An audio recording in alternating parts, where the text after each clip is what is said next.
Crafty friends, Jen Cassell here. I'm back with another design team project for Scrapdiva Designs.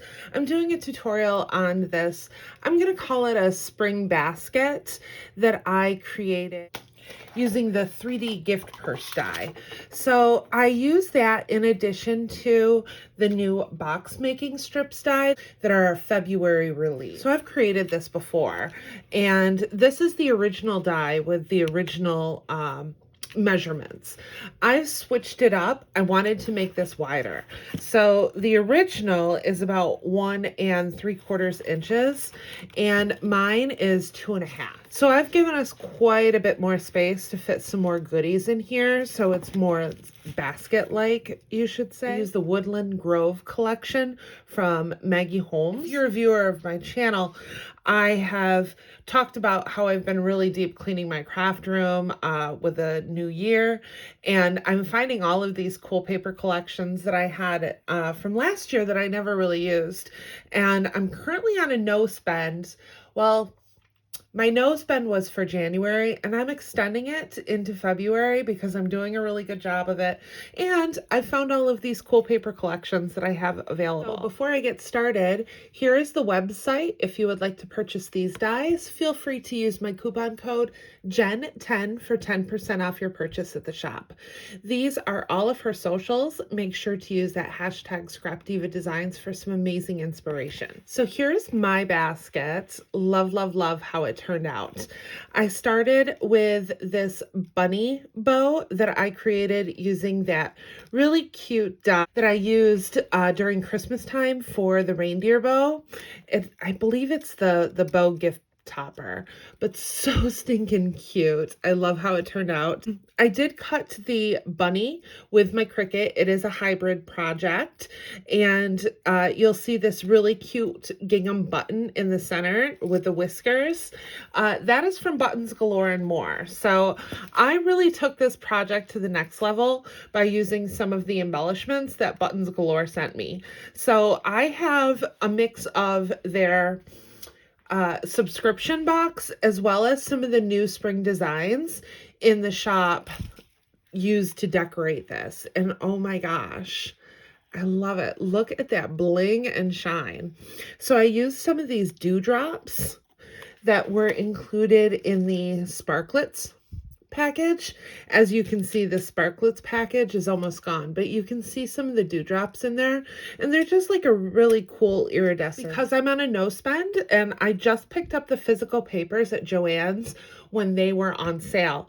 I thought about breaking my no spend and grabbing some of the digital embellishments, but I decided no. Maggie Holmes is kind of nice because her color palette is pretty similar between her collections, and I figured I've got a ton of ephemera from like digital ephemera from Maggie Holmes, so I was going to rerun it.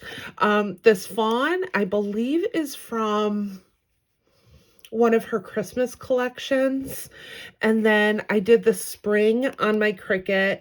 I found just a whole bunch of flowers from my stash that I put in here. The leaves are garden party ephemera. And then you'll see these cute butterflies are from Buttons Galore.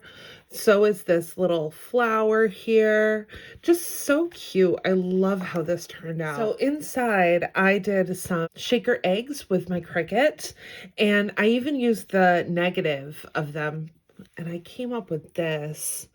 I love how this turned out. And this would just be so easy to embellish, but I used some of the half pearls from Buttons Galore as well as the Sparklets sequins mix. Super pretty.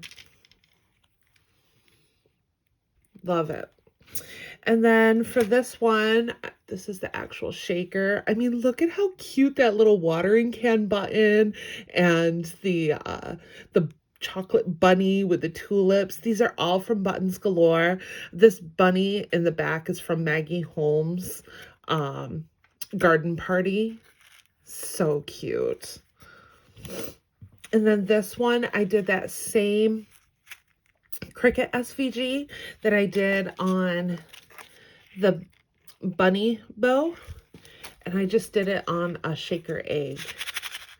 And you're going to see a whole bunch of the sequins mix from Buttons Galore in there. There's some of the half pearls. There's some of these really cute, these are the Sprinklets Garden Party that came with the subby box. So stinking cute. And if you wanted to pick up that subby box for yourself, you can use discount code SUB5 and get on their email list, because they often have 20% off sales for all of the cool like buttons and everything that are in the shop. And then here's a really small version. So cute. And then once again, we did that spring, and I just embellished the heck out of it. I love it. So cute. These are really cute shakers. And I made these shakers fast and easy. I just used some of my Barely Art strips. So I love these 1/4 inch cubie strips to make shakers. They give you a lot of height to them. So you can fit a lot of shaker mix in there and they make that awesome sound. But all I do is just run it along the edge and then pop my acetate on top.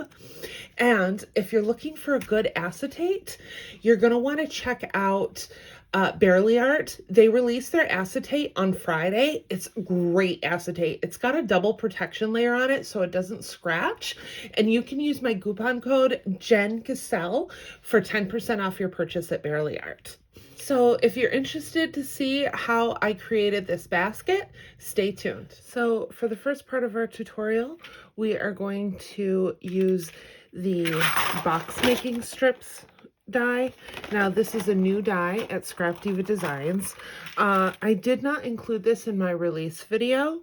I'm still waiting on another die that I really want to use with this, but I really wanted to play with it and get a feel for it. So the die set comes with 4 different strips.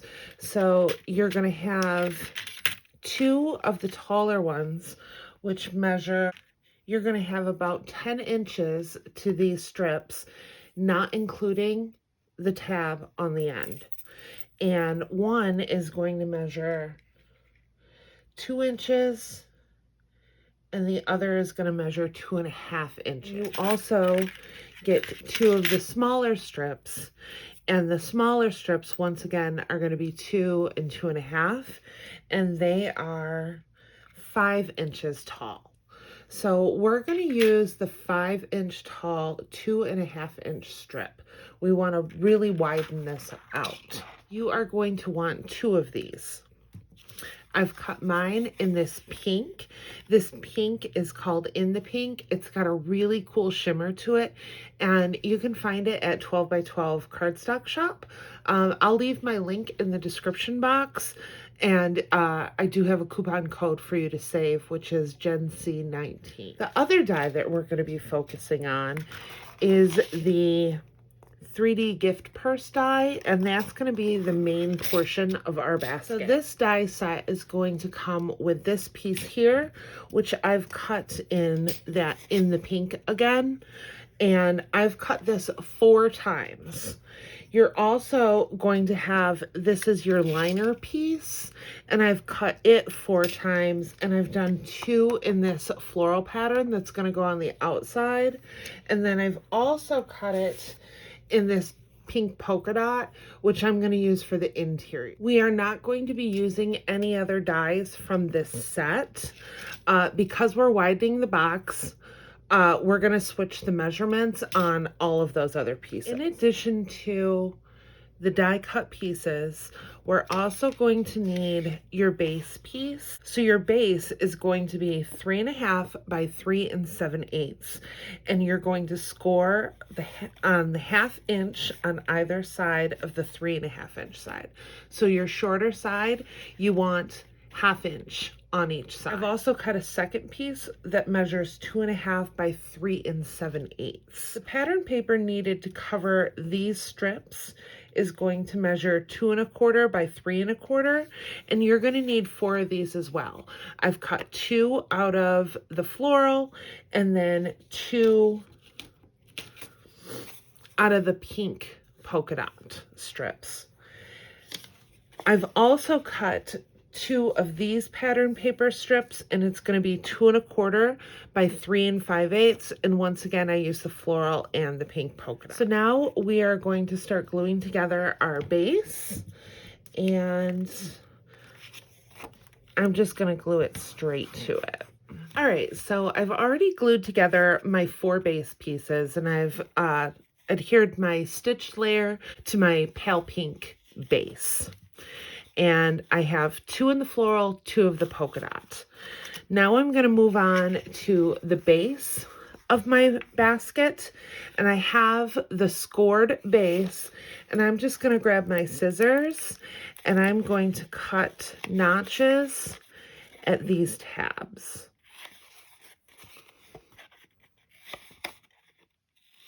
So when you're done, you should have something that looks like this. I'm going to grab the pattern paper layer and adhere it to the smaller of my base pieces. And by doubling this up, I'm just giving it a little bit sturdier of a base. And I'm going to adhere my floral pattern to the back.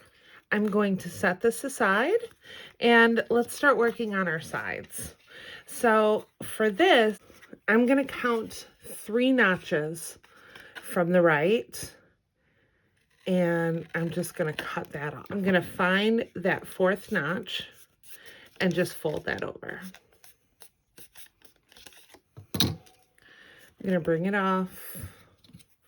And now I'm going to use my bone folder to really bring out that score line. Okay. Once again, I'm just going to cut those notches off just like this. So we should have this at this point. Now I'm going to show you an easy trick that I do for folding these tabs. So I find my first tab and my last tab. When it's just a straight line, I bring it up to the edge of my ruler, and then I just start using that straight edge to fold my tabs over. I like doing it this way because it kind of simplifies things. And I always try to use my hands first when I'm using a thicker cardstock like this, because if I tried to just use my bone folder immediately, I would probably start to rip my paper because it's a really heavy cardstock. Now I'm going to go through with my bone folder and really press that score line down.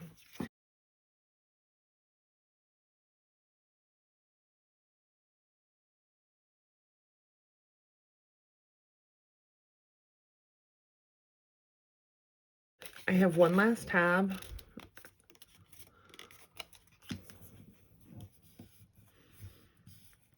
Okay. Now I am going to come in with my glue, and I'm going to fold one of these tabs back with glue. And this is just going to give us a sturdier edge to our piece. I'm going to grab a piece of that pattern paper in the pink polka dot. So I'm doing the interior right now. I'm just going to lay that down. Flip. And lay down my floral pattern.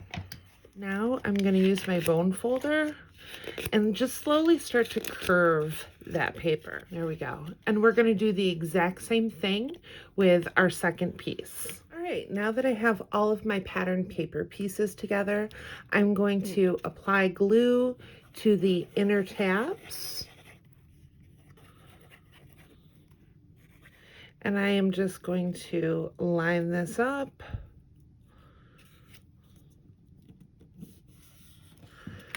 And then I'm going to place this one down as well. Now I'm going to go ahead and place my side strips down, and I'm just going to add a little glue to this as well. And I'm going to grab my second set of tabs, add glue.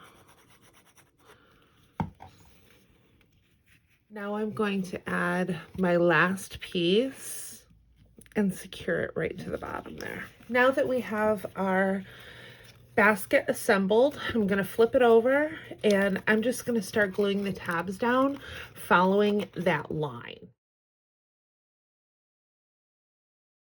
So I'm going to flip this over, and I'm going to use my work surface, and I am just going to Run my finger right along that edge.